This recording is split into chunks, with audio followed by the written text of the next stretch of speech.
SuperTalk Mississippi media production. CorinthNissan.com, a large selection of vehicles $20,000 or under. Don't miss their 543 deal. That's $5,000 off Muranos, $4,000 off Altimas, or $3,000 off the Nissan Kicks. CorinthNissan.com.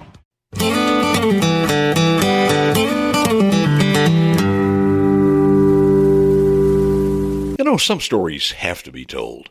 We almost feel like it's our responsibility. Maybe it's something instilled in baby boomers by our parents, those of the greatest generation. But we have this tremendous need to pass it on to the next generation. Stories like those woven in the fabric of this country. Names of thousands of heroes who gave their service and, in many instances, their lives for you and I to enjoy the freedoms that we have today. The untold story is how many of those are from my state, your state, Mississippi. When duty calls, our people have responded without hesitation. For instance, how many people pass the D-Low sign on Highway 49 and have no historic knowledge of its significance in American history? Little town in Simpson County made national and worldwide news with an amazing statistic during World War II. Its town and its people were featured in Life magazine for sending more men per capita to serve in World War II than any other town of its size in America.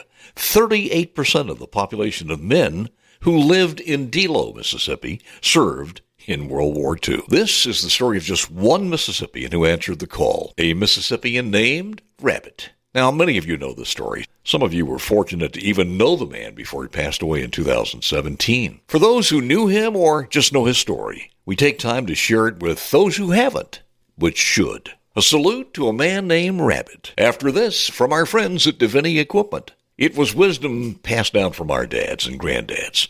If you want to get the job done the right way, you have to have the right tools. Now, imagine for just a moment that the job you really want to accomplish is about to be tackled with that new Kubota tractor and the perfect implement or implements just waiting for you to turn the key and get started. Well, stop imagining and get her done. Divinity offers the selection, the service, 0% financing for up to 84 months. Spring deals are breaking out all over Divinity Equipment on new, used, rental, parts, implements, mowers, and more. Come try one on for size. Divinity Equipment, Highway 51 North in Madison, Mississippi, and Divinity Drive in Jackson. And, of course, also at DivinityEquipment.com, right where you are.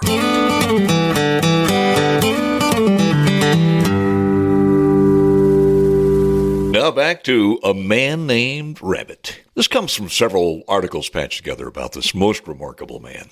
A wiry little kid who survived the poverty of the Great Depression in his hometown of Smithville, Mississippi. Looking back through an old black and white Smithville school picture of Rabbit, scrawny kid with hollowed eyes and crew cut, it's hard to imagine the legacy he would leave behind as a soldier's soldier, but that he did. You know, some places in America have made legends out of people like Paul Bunyan, but the good people of Mississippi and Monroe County need not exaggerate a bit to tell the story of Rabbit. It all began on a cool fall October day in 1940 in Smithville, Mississippi. It wasn't like any other morning when Rabbit got up to get dressed that morning. On this date, he would do it with a new purpose. Rabbit grabbed his belongings, said goodbye, walked out the door. As quick as the reputation he had as a youngster, took him 2 long days of walking to get to his destination from Smithville to the big city of Tupelo.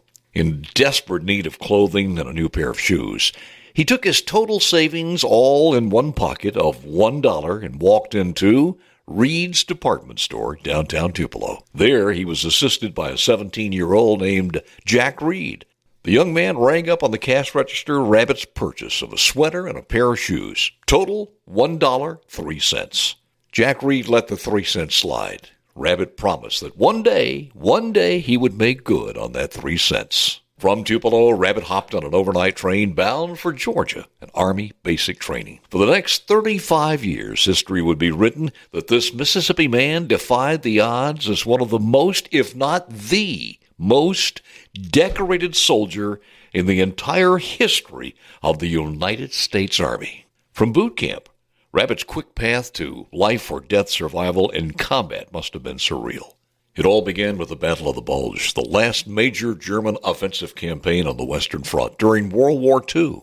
The Germans achieved a total surprise attack on the morning of December the 16th, 1944. History notes that our American forces incurred their highest casualties of any operation during the war. The Germans' assault would ultimately involve over 450,000 troops. Before it was over, up to 98,000 would be killed, wounded, or missing in action.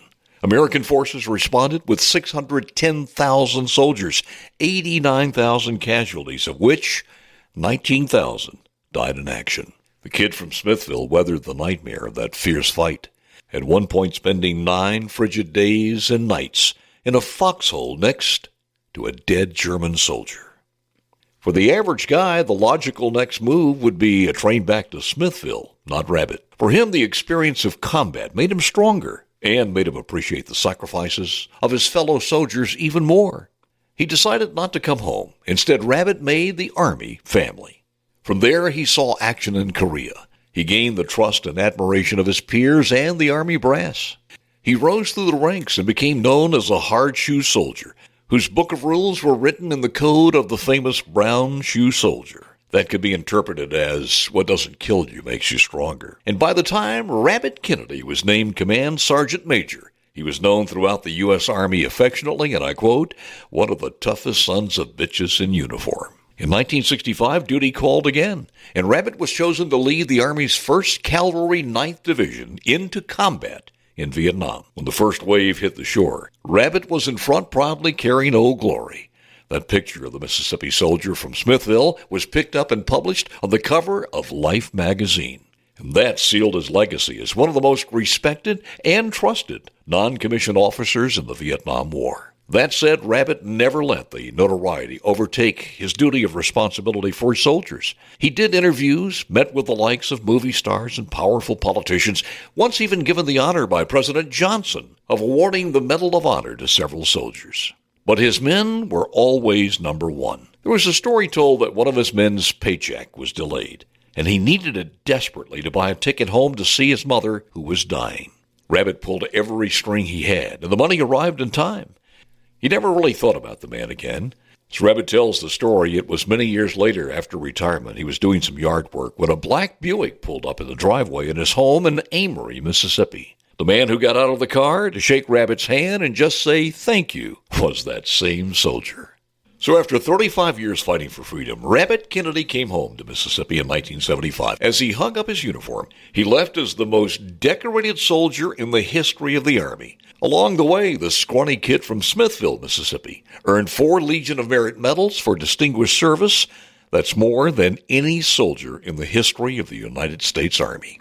Rabbit Kennedy, until his death at the age of 93, never forgot the close bond and the camaraderie of his fellow soldiers. Like those in the cavalry they called the Bullwhip Squadron. First to fight for the right and to build the nation's might, and the Army goes rolling along. Proud of all we have done, fighting till the battle's won, and the Army goes rolling along. Hey, all you good First and I Cav guys, I just want to convey a message to you. I still love you. This is Bullwhip 7. I'm still in Mississippi. I always think about John B. and you guys that give me strength to carry on. God bless you. You guys ever in Mississippi, come to see me. I'm too old to run moonshine, but I'll sit down and talk to you. And it's high, hey, the Army's on its way. By the way, if you're ever anywhere near the beautiful city of Amory, stop by the Rabbit Kennedy Military Room of the Amory Regional Museum. His remarkable life was filled with promises made and promises kept, not only to his fellow soldiers, but to everyone else. On his very first day of retirement, Rabbit Kennedy hopped in his car for a quick drive from Amory to downtown Tupelo. His mission? Seek out a much older Jack Reed Sr. for the purpose of paying off that 3 cents extra he promised to Reed department store. Promises made, promises kept. Oh, there's one more thing. Command Sergeant Major Lawrence Rabbit Kennedy from Mississippi blazed a trail throughout his life with the nickname of Rabbit. Not because he was quick, but because the family was poor. The nickname Rabbit was given by a concerned teacher who looked at the skinny kid and was worried about what his family was eating for dinner. Lawrence answered, Rabbit.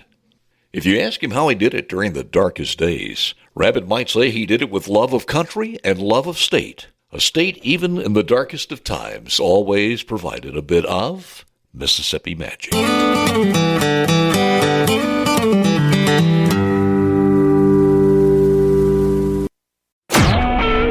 SuperTalk Mississippi media production.